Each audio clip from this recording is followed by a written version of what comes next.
ये देखो फ्रेंड्स, हम लोग यहाँ पर लोटे फिश, जिसको हम लोग हिंदी और बंगाली में बोलते हैं, और इसको इंग्लिश में हम लोग बॉम्बे डक भी बोलते हैं।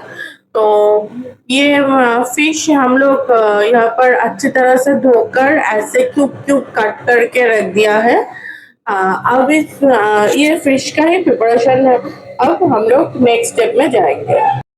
देखो फ्रेंड्स, हम लोग कढ़ाई को हम लोग गैस पे चढ़ा दिया है। देन कढ़ाई में हम लोग 2 टीस्पून भर के मस्टर्ड ऑयल दिया है। अब इसमें काला जीरा हम लोग छौंक दे रहे हैं। ज्यादा काला जीरा को गरम ऑयल में रखने की जरूरत नहीं है। देने के तुरंत बाद ही दे दो अनियन। अनियन हम लोग बारीकी से चॉप किया है। बारीकी से ही चॉप करो अनियन को, तो फिर जल्दी जल्दी अनियन सॉफ्ट हो जाएगा। मेरा जो चिमनी है वो ऑन हो गया है। देन इसलिए थोड़ा ज्यादा जो साउंड आ रहा है इसको थोड़ा इग्नोर कीजिए। अब इसको अच्छी तरह से अनियन को फ्राई करना होगा। क्योंकि अनियन को अच्छी तरह से फ्राई नहीं करोगे तो अनियन का कच्चा स्मेल आएगा। तो इसलिए इसको अच्छी तरह से थोड़ा ब्राउन होने तक इसको फ्राई करो। अब देखो अनियन थोड़ा सॉफ्ट हो गया है। देन इस टाइम पे ऐड होगा लहसुन। लहसुन को हम लोग पेस्ट करके रखा है, तो लहसुन अब इस टाइम पे ऐड होगा। लहसुन का हम लोग यहाँ पर बड़ा साइज का अनुଯାयी हम लोग अनियन दिया था। एक अनियन दिया था, तो उसके हिसाब से हम लोग यहाँ पर 1 टीस्पून लहसुन ऐड कर रहे हैं।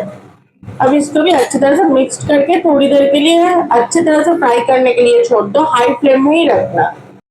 अब देखो हम लोगों का लहसुन थोड़ा फ्राई हो गया है। देन इस टाइम पे ऐड होगा अदरक, यानी कि जिंजर पेस्ट। अदरक पेस्ट हम लोग यहाँ पर 1 टीस्पून ऐड किया है।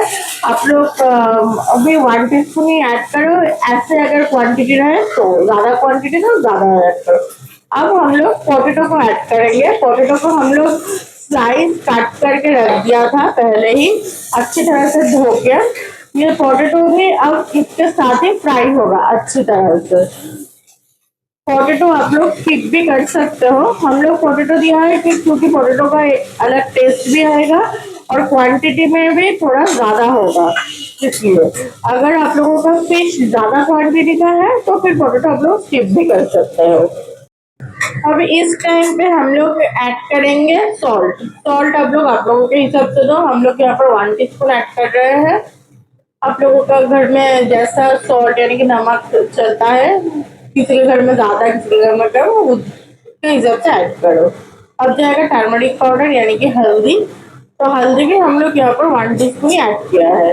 सॉल्ट और हल्दी आप लोगों के हिसाब से ऐड करो, क्वांटिटी के हिसाब से दो। अब जाएगा मिर्ची का जो पाउडर है, रेड मिर्ची का, वो हम लोग यहाँ पर 1 टीस्पून दे रहे हैं। पहले 1 टीस्पून दिए, देन 2 टीस्पून जाएगा। 2 टीस्पून जाएगा इसलिए क्योंकि हम लोगों के घर में स्पाइस ज्यादा चलता है, मेरे घर में। इसलिए आप लोगों के घर में अगर स्पाइस कम खाते हैं तो फिर आप लोग ये मिर्ची कम दो। बट मैं एक सजेस्ट करूंगी कि यहाँ पर रेड मिर्ची का जो पाउडर होता है वो ही दो, क्योंकि उससे कलर अच्छा आता है। ग्रीन चिली यूज ना मत करो तो ही अच्छा है।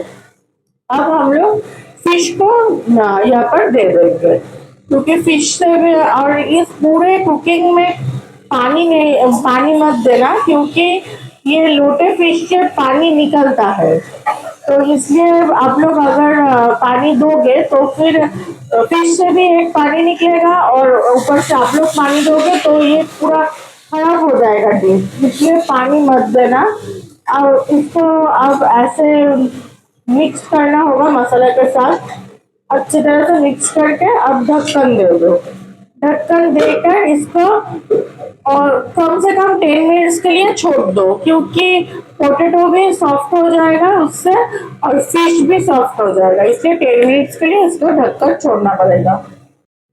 देखो फ्रेंड्स, अब 10 मिनट्स हो गया है, देन हम लोग ढक्कन अब उतारेंगे। अब देखो इसका जो कलर है वो थोड़ा चेंज हो गया है, थोड़ा रेड कलर का हो गया है। अब इसको अच्छी तरह से फिर मिक्स करना होगा। मतलब नीचे का जो पोटैटो है और फिश है उसको ऊपर ले आना होगा और ऊपर का नीचे करना होगा, तो ये अच्छी तरह से मिक्स होगा और तो ये पूरा सब्जी में बराबर पोटैटो और फिश सॉफ्टनेस आएगा। इसलिए अच्छे से मिक्स करो। और ये भुना रेसिपी है इसलिए इसको अच्छी तरह से भूनना होगा। अब ऐसे ही मिक्स करके कुछ देर के लिए इसको छोड़ना होगा मीडियम फ्लेम में। गैस को आप मीडियम फ्लेम में कुछ देर के लिए छोड़ दो। अब देखो ये पोटैटो भी सॉफ्ट हो गया है और फिश देखो पूरा भून गया है अच्छी तरह से। क्योंकि ये भुना रेसिपी है तो फिश का भूनना जरूरी है। अब इस टाइम पे हम लोग गरम मसाला ऐड करेंगे। गरम मसाला थोड़े ही देना, ज्यादा देने की जरूरत नहीं है, ज्यादा देने से खट्टापन आ जाता है। तो इसलिए गरम मसाला हम लोग यहाँ पर 3 टीस्पून के हिसाब से 1 टीस्पून दिया है। तो थोड़े ही गरम मसाला देना है, हम लोगों का जो क्वांटिटी है उस हिसाब से दिया है। आप लोगों का अगर क्वांटिटी ज्यादा होगा तो फिर आप लोग 3 टीस्पून के हिसाब से 1 टीस्पून दे सकते हो, इससे ज्यादा नहीं मत दो, मैं ये सजेस्ट करूंगी। अब इसको अच्छी तरह से मिक्स करना होगा थोड़ी देर। मिक्स करने के जितना मिक्स करोगे उतना ही ये अच्छी तरह से भुनेगा, तो उतना ही टेस्ट बढ़ेगा। अब हम लोग ऐड करेंगे यहाँ पर धनिया के पत्ते। क्वांटिटी के हिसाब से हम लोग धनिया के पत्ते भी कम दे रहे हैं। आप लोगों का अगर क्वांटिटी ज्यादा है तो फिर धनिया के पत्ते आप लोग ज्यादा दे सकते हो, आप लोगों की मर्जी हो। अब इसको अच्छी तरह से मिक्स करते रहो ऐसे ही। देखो फ्रेंड्स, हमारा रेसिपी पूरा रेडी है। ऐसे ही ड्राई होगा ये। खाने में बहुत ही टेस्टी लगता है। हम लोग कढ़ाई से इसको उतार लिया है, देखो अभी गरम जो है ये दिख रहा है, दिख रहा है यहाँ पर। तो आप लोग ऐसे ही ड्राई इसको बनाओ। इसको आप लोग नॉर्मल जो स्टीम राइस है यानी कि सादा भात उसके साथ भी सर्व कर सकते हो, और रोटी के साथ या पराठा के साथ और नान के साथ भी सर्व कर सकते हो। तो प्लीज ये रेसिपी आप लोग बनाकर देखो। अगर आप लोगों को अच्छा लगे तो मेरे चैनल को सब्सक्राइब करना। Thank you for watching.